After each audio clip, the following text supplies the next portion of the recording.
আপনি কি এমন অবস্থায় পড়েছেন যেখানে হঠাৎ রেগে গেছেন, কাউকে কিছু বলে ফেলেছেন বা নিজের ক্ষতি করে ফেলেছেন? চলুন জেনে নিই রাগ কমানোর 5টি কার্যকর উপায়।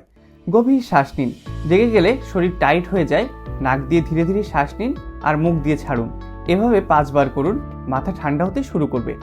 চুপ থাকুন, 10 সেকেন্ড কিছুই বলবেন না। রেগে গিয়েই কিছু বলে ফেললে অনেক সময় আফসোস হয়। চুপ থেকে নিজেকে 10 সেকেন্ড সময় দিন, এতে মস্তিষ্ক ভাবার সুযোগ পাবে। কাগজে বা ফোনে কিছু লিখে ফেলুন। আপনার রাগ, কষ্ট যা বলার ছিল সেটাই লিখে ফেলুন। লিখে ফেললে আবেগ শান্ত হয় আর মুখে বলাই লাগে না। 4 নম্বর, পরিবেশ বদলান। যেখানে রেগেছেন সেখান থেকে উঠে যান, হাঁটুন, হাত মুখ ধুয়ে আসুন। জায়গা বদলালে মুডও বদলায়। নিজেকে বলুন, আমি শান্ত, আমি নিয়ন্ত্রণে আছি। এটা বারবার বলুন। এটা একটা সেলফ ট্রেনিং। বেশ কিছুবার বললেই আপনার মস্তিষ্ক বিশ্বাস করতে শুরু করে। সবশেষে বলি, রাগকে দমন নয়, নিয়ন্ত্রণ করতে শিখুন। ভিডিওটি ভালো লাগলে লাইক দিন, শেয়ার করুন।